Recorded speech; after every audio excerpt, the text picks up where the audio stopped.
한국 여성들은 늙지 않는 약을 먹나요? 프랑스에서 온 한 여성이 한국 출장 중 한 영상을 보고 완전히 충격을 받았습니다.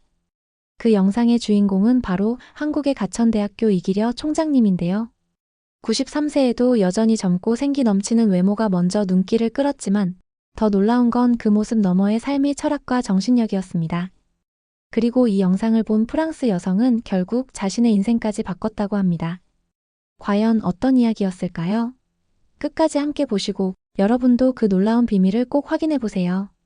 이야기를 시작하기 전 좋아요와 구독 버튼 눌러주시면 영상 제작에 도움이 되니 꼭 부탁드립니다. 여유 되시면 댓글 한마디도 부탁드려요. 안녕하세요. 저는 프랑스에서 온 르네입니다. 5년 전 첫 한국 출장을 떠올리면 지금도 씁쓸한 기억이 납니다. 파리 샤를드골 공항에서 인천행 비행기에 몸을 맡기며 저는 이미 마음을 닫고 있었죠. 한국이라는 나라에 대한 편견이 가득했거든요. 성형 대국, 경쟁 사회, 차가운 사람들. 프랑스 언론에서 자주 다루던 한국의 모습이 전부라고 생각했습니다. 첫 출장 때 만난 한국 사람들은 정말 무뚝뚝했어요. 회의실에서 마주한 비즈니스 파트너들은 웃음 한 번 없이 딱딱한 표정으로 일만 이야기했습니다. 안녕하세요라는 인사말도 마치 의무처럼 느껴졌죠. 길거리에서 스쳐 지나가는 사람들도 마찬가지였어요. 저와 눈이 마주치면 고개를 돌리거나 급하게 걸음을 재촉했습니다. 호텔로 돌아오는 지하철에서 저는 혼자 중얼거렸어요. 역시 한국은 내가 생각한 그대로네. 차장 밖으로 스쳐 지나가는 고층 빌딩들을 바라보며 마음속으로 다짐했습니다. 다시는 한국에 오지 않겠다고 말이죠. 그런 제가 5년 만에 다시 한국 땅을 밟게 될 줄 누가 알았겠어요. 이번 출장도 마찬가지였습니다. 비행기 안에서 저는 또다시 혼잣말을 했어요. 이번에도 실망만 하고 돌아가겠지. 기내식을 먹으면서도 한국에 대한 기대는 전혀 없었습니다. 오히려 빨리 일을 끝내고 파리로 돌아가고 싶었죠. 그때 저는 정말 어리석었어요. 곧 제 인생을 완전히 바꿀 만남이 기다리고 있을 줄도 모르고 말입니다. 인천공항에 도착한 건 새벽 6시였습니다. 피곤한 몸을 이끌고 호텔에 체크인하자마자 휴대폰이 울렸어요. 프랑스에 계신 어머니였죠. 하지만 어머니 목소리가 아니었습니다. 르네, 어머니가 갑자기 쓰러지셨어요. 지금 중환자실에 계세요. 이웃 아줌마의 떨리는 목소리였습니다. 머리가 하얘졌어요.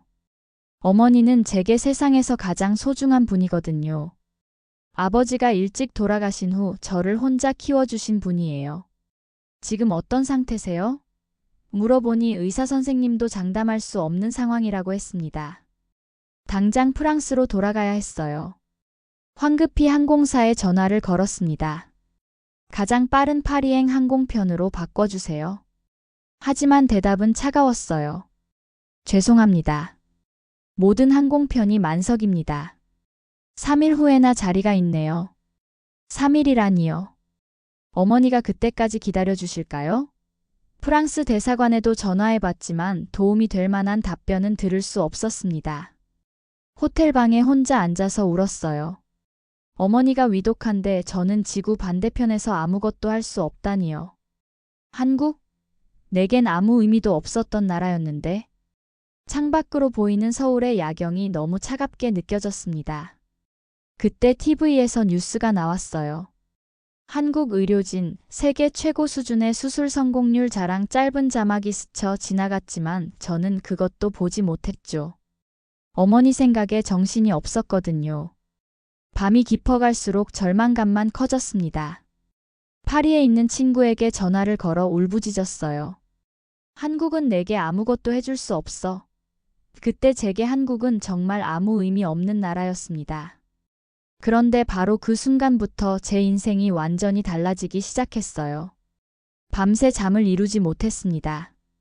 어머니 생각에 가슴이 미어지는 것 같았어요. 새벽 5시쯤 프랑스에 있는 친구 마리에게 다시 전화를 걸었습니다. 마리, 나 정말 어떻게 해야 할지 모르겠어. 어머니가 나를 기다리고 계실 텐데. 목소리가 떨렸어요. 마리는 저를 달래려고 했지만 소용없었습니다. 한국은 내게 아무것도 해줄 수 없잖아. 저는 전화기를 향해 소리쳤어요. 이 먼 나라에서 저는 정말 무력한 존재였습니다. 어머니를 도와드릴 방법도 빨리 돌아갈 방법도 없었어요. 창밖으로 보이는 사람들이 바쁘게 출근하는 모습이 너무 무심하게 느껴졌습니다. 모든 게 저와는 상관없는 일처럼 말이죠. 호텔 19층 창가에 서서 아래를 내려다봤어요. 수많은 사람들이 개미처럼 움직이고 있었습니다. 나는 여기서 아무 힘도 없다. 혼자 중얼거리며 주먹을 쥐었어요. 프랑스에서라면 누구든 도움을 요청할 수 있었을 텐데 여기서는 말도 통하지 않잖아요. 한국어 한마디 모르는 제가 누구에게 무슨 도움을 청할 수 있겠어요? 그때 노크 소리가 들렸습니다. 호텔 직원이 청소를 하러 왔다가 제 상태를 본 모양이에요. 빨간 눈으로 울고 있는 저를 보더니 걱정스러운 표정을 지었습니다. 손님, 괜찮으세요? 혹시 도움이 필요하면 말씀해 주세요. 어눌한 영어였지만 진심이 담긴 목소리였어요. 하지만 저는 고개만 저었습니다. 뭘 도와달라고 해야 할지도 모르겠었거든요. 그 직원은 잠시 망설이더니 물 한 잔을 가져다 줬어요. 그리고 조심스럽게 물어봤습니다. 가족이 아프시나요? 저는 그제야 눈물을 터뜨렸습니다. 어머니가 위독해요. 하지만 저는 여기 갇혀 있어요. 그때까지만 해도 저는 한국이 저에게 어떤 변화를 가져다 줄지 전혀 몰랐습니다. 절망과 무력감이 절정에 달한 순간이었어요. 오후 2시쯤 되어서야 잠깐 잠이 들었습니다.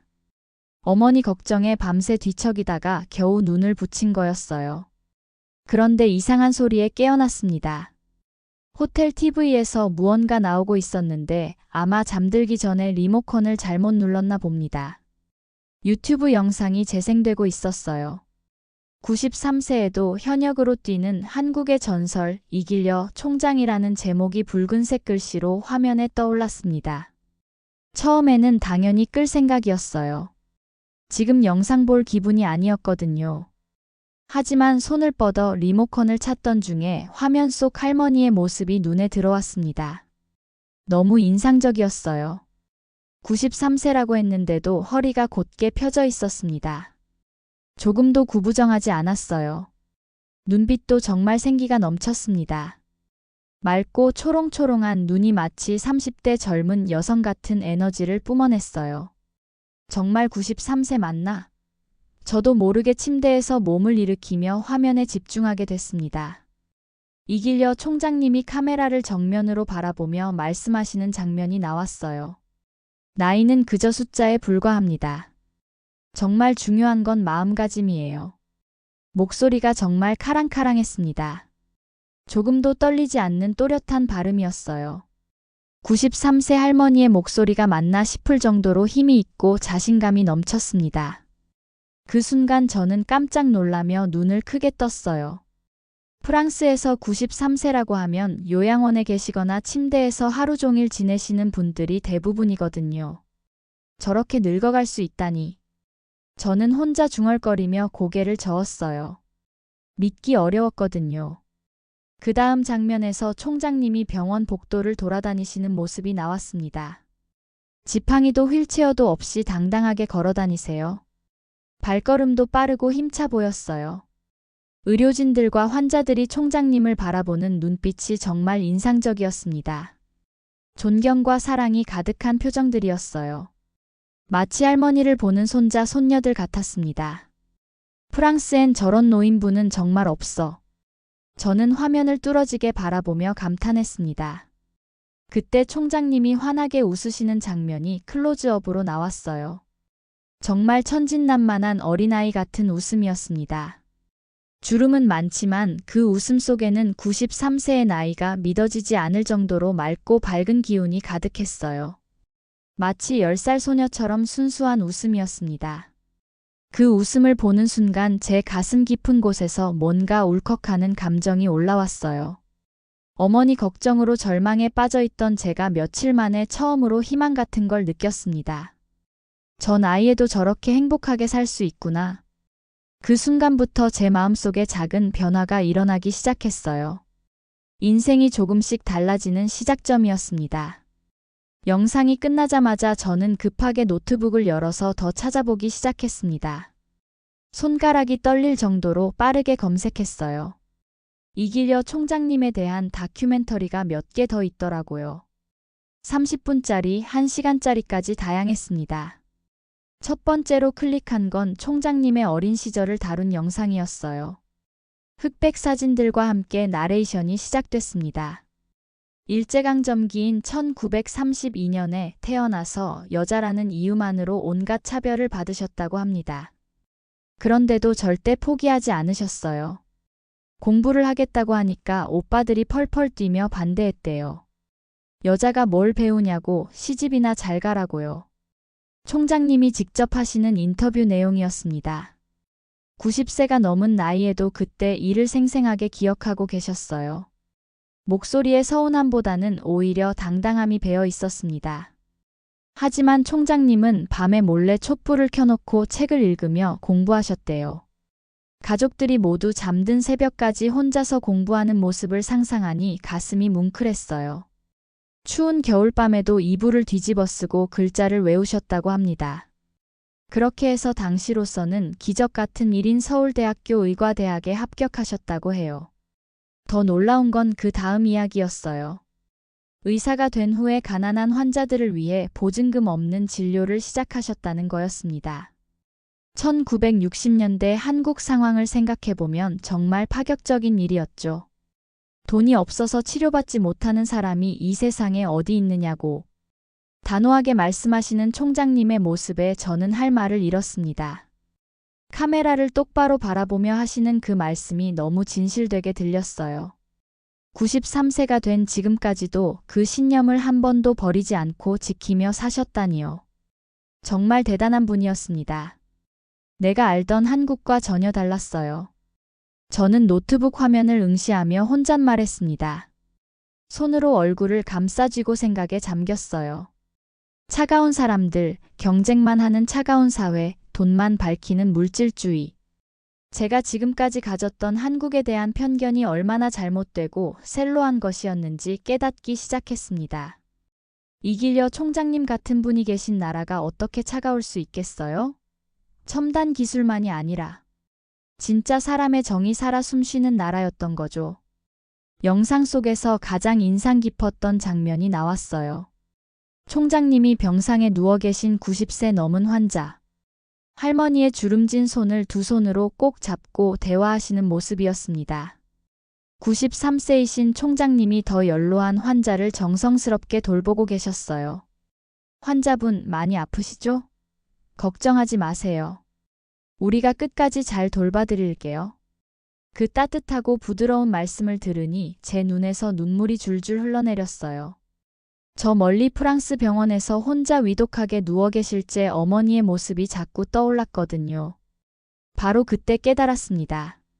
제가 한국에서 느꼈던 그 차가움은 모두 제 편견이 만들어낸 착각이었다는 걸요. 사람들이 무뚝뚝해 보인 건 단순히 문화의 차이였을 뿐이에요. 속마음은 따뜻한데 표현 방식이 다른 거였습니다. 정작 마음 깊은 곳에는 이길여 총장님 같은 진짜 따뜻함이 흐르고 있었던 거죠. 그 순간부터 저는 한국이라는 나라를 완전히 새로운 시선으로 보게 됐습니다. 저녁 시간이 되어서 1층 로비로 내려갔습니다. 낮에 물을 가져다 준 그 호텔 직원이 보였어요. 저는 용기를 내서 다가가 인사했습니다. 안녕하세요. 낮에 도움 주셔서 감사했어요. 그 직원은 환하게 웃으며 대답했습니다. 괜찮으시다니 다행이에요. 많이 힘들어 보이셨거든요. 호기심이 생겨서 물어봤어요. 한국 사람들은 왜 이렇게 다들 서로를 챙기죠?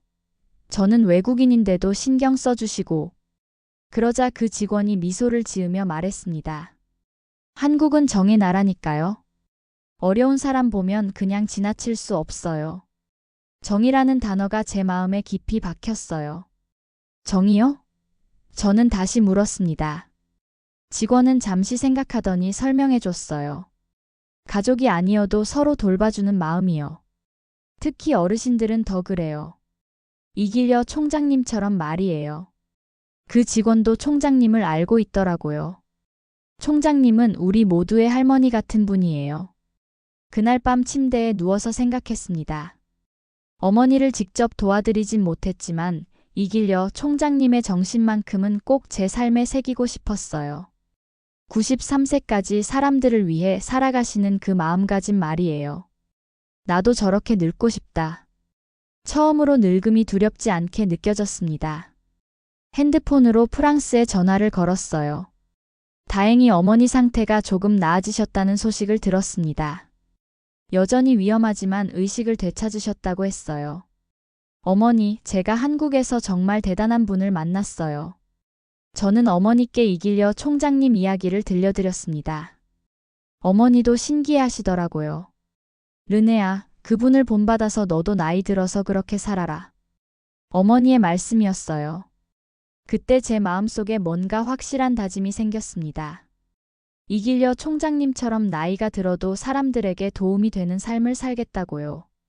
그 순간 제 표정이 슬픔에서 경외감으로 바뀌는 걸 느꼈어요. 한국이 제게 정말 소중한 깨달음을 선물해 준 거였습니다. 다음 날 오전 7시 출장 일정이 시작되기 전에 잠시 시간이 있어서 호텔 근처를 둘러보기로 했습니다. 프런트에서 추천해준 남산공원이라는 곳으로 향했어요. 이른 아침이라 공기가 정말 상쾌했습니다. 그런데 공원 입구에 도착하자마자 놀라운 광경이 펼쳐졌어요. 아침 일찍인데도 벌써 많은 사람들이 운동하고 있었습니다. 특히 제 눈길을 사로잡은 건 한쪽 구석에서 벌어지고 있는 장면이었어요. 70대, 80대로 보이는 할아버지 할머니들이 20명 정도 모여서 함께 체조를 하고 계셨습니다. 하나, 둘, 셋, 넷. 앞에 선 할아버지의 우렁찬 구령에 맞춰 모든 분들이 일제히 팔을 휘젓고 다리를 구부리는 모습이 정말 인상적이었습니다. 동작도 생각보다 역동적이었어요.